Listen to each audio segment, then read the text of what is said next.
News 46 is brought to you by Inspiration Senior Living, where we provide affordable elegance to Pahrump area seniors. Give us a call at 751-2300 and make an appointment to tour our community. News is also brought to you by Golden Casino Group, where you'll always find great fun, good food, and fantastic entertainment, all at Gold Town, Lakeside, and the Pahrump Nugget.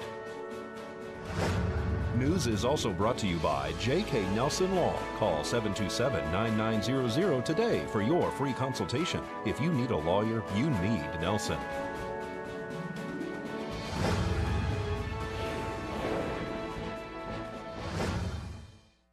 Tonight on News 46, new information is released about a recent death. Motorcycle cops are to hit the streets of Pahrump, and the fire chief talks about extreme weather warnings. News 46 starts now. You're watching KPVM News 46 with Deanna O'Donnell.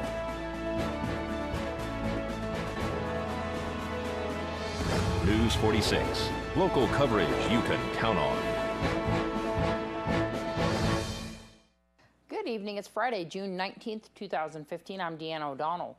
According to the Nye County Sheriff's Office, Joseph Rossi, who was found dead behind the Pahrump Nugget, was in police custody hours before he was located by a Golden Gaming employee when he was lying on the ground behind the casino Monday morning. Rossi, who lived with his parents, had a history of alcoholism, according to the police, and was arrested for DUI Saturday morning. He was released just hours before he was found and appears to have walked from the sheriff's station to the area behind the Nugget. Police are still awaiting a toxicology report to determine the cause of death. Foul play does not appear to be involved. Rossi was arrested near the Quick Save Market on Highway 372 when a person reported a drunk driver. Deputies found Rossi, who had 2 empty bottles of vodka in the back of his vehicle and was highly intoxicated at the time of his arrest. He was taken into custody after he failed a field sobriety test. 2 new patrol vehicles are hitting the streets beginning next week. We caught up with the sheriff, undersheriff, and 2 deputies who say they want to cut down on the amount of injury and fatal accidents in Nye County and hope that these 2 newly high-trained officers will do the trick. By using a motorcycle, we can get to places a lot quicker and weave in and out of traffic and pick up folks, and also do surveillance around schools and parks.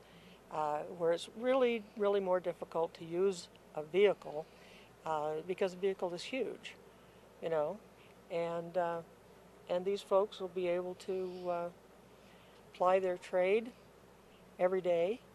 They're assigned to traffic only, and from that point on, I'm going to let you talk to the guy that's actually re-implementing the program, and that's the Undersheriff, Brent Moody. What have you guys identified as the reason why we're having so high traffic fatalities?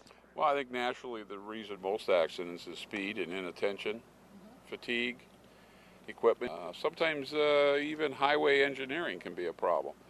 Pahrump has a high traffic flow, and we have people that are new to the area.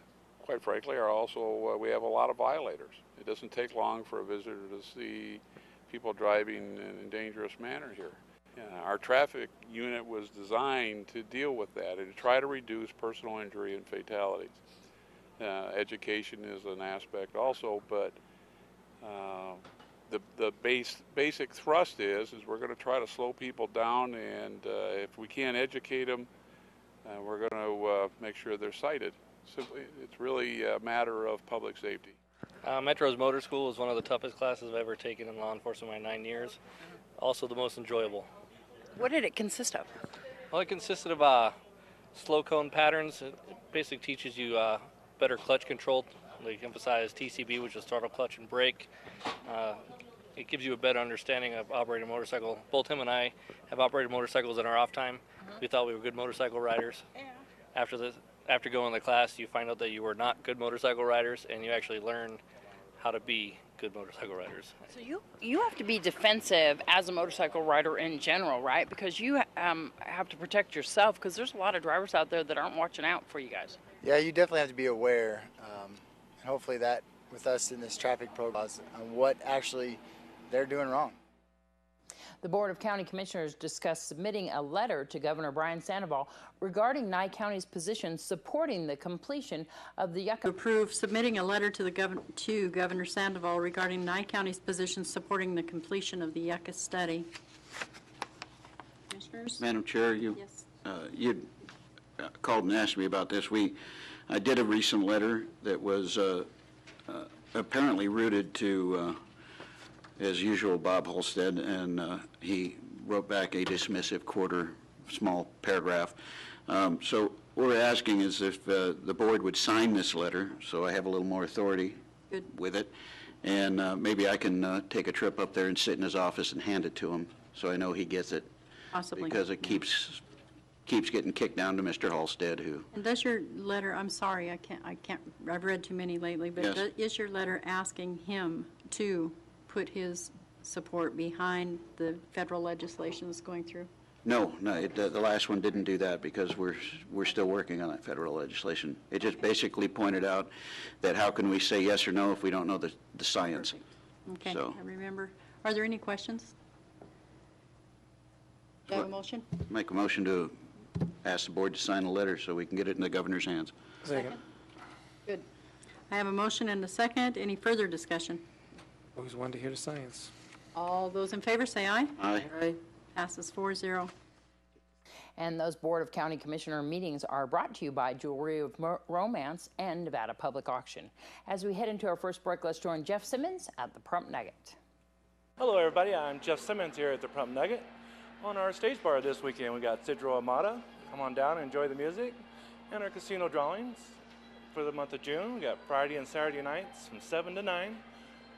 One lucky person can win up to $2,500 in cash.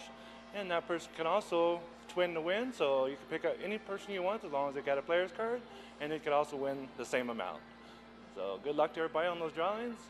And bingo is Father's Day is coming up this Sunday. We're going to have special sessions in bingo at the 1 and 7 p.m. sessions with higher payouts, drawings, and free gifts, free daubers to all players. And then the 30th of this month, we have our end of the month drawing at the 1, 5, and 7 p.m. sessions.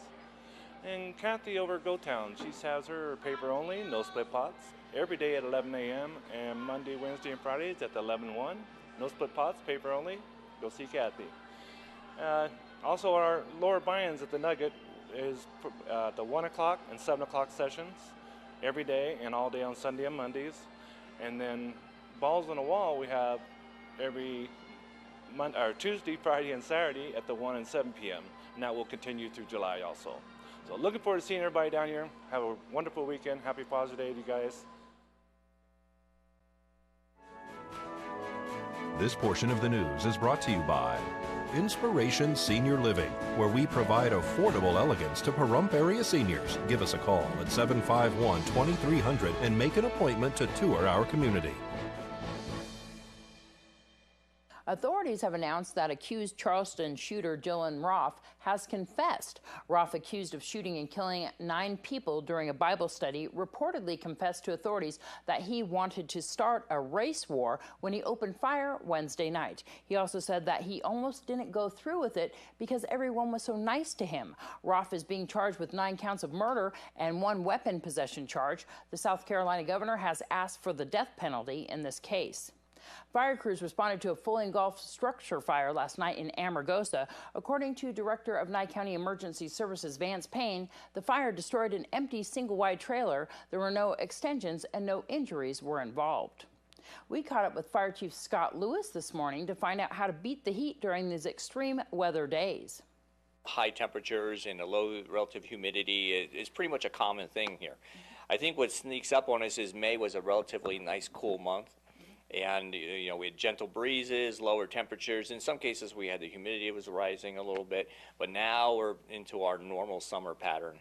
And so our message is the same thing we say just about every year, and that is to take all the necessary precautions, make sure you're well hydrated, make sure you carry water in your vehicle, so then you have a mechanic on the roadway that you're best prepared to decide. You'll wear the appropriate attire, light clothing, layers that are short sleeve. And don't be out during from 10 in the morning to 2 o'clock in the afternoon. Avoid those high temp areas and of the day. and just make sure that we take all those necessary precautions that we know of.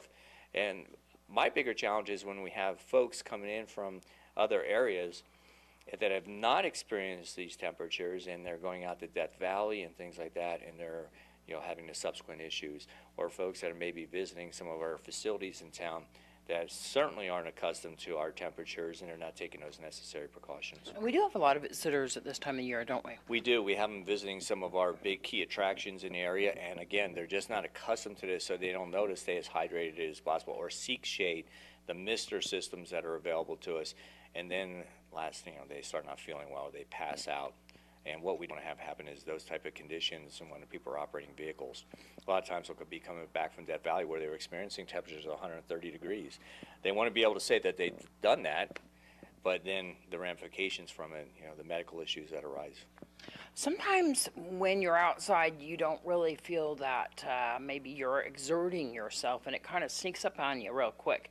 What kind of precautions should you take there? Because it seems that people think that they can handle it. They seem to be feeling okay, and then all of a sudden they're not feeling okay, and they maybe want to lay down. They're feeling some symptoms of heat exhaustion. Yeah, and that's the thing, but we have aids that are available to us now. Most people have smartphones, or they have the little timers in their watches and such, so you can set them for every 20 minutes or an hour, a half hour, whatever it might be, to know to take that break, seek shelter inside, cool off for a little bit, drink something, and then if you absolutely necessarily have to come out and finish your project, come back. But do it in increments. Don't hang there all day long and then expect to catch up, because as you know, it won't happen that way. Thank you to the fire chief for that information. A recall for vehicles with Takata brand airbags is expanding again. Now, General Motors is adding more of their models to the list. More than 243,000 Pontiac Vibes from model years 2003 to 2007 are part of the nationwide recall. The airbags can explode with too much force, sending metal fragments into the cabin of the vehicle. Defective inflators have already been blamed for at least 7 deaths and more than 100 injuries worldwide. The latest recall comes after the Takata Corporation agreed to double the size of the inflator. Takata airbags can be found in millions of vehicles made by 11 automakers. The Takata airbag recall is the largest recall of its kind. And for more information, you can find Takata on the web. When we return, we're going to tell you about a seminar being held on Monday.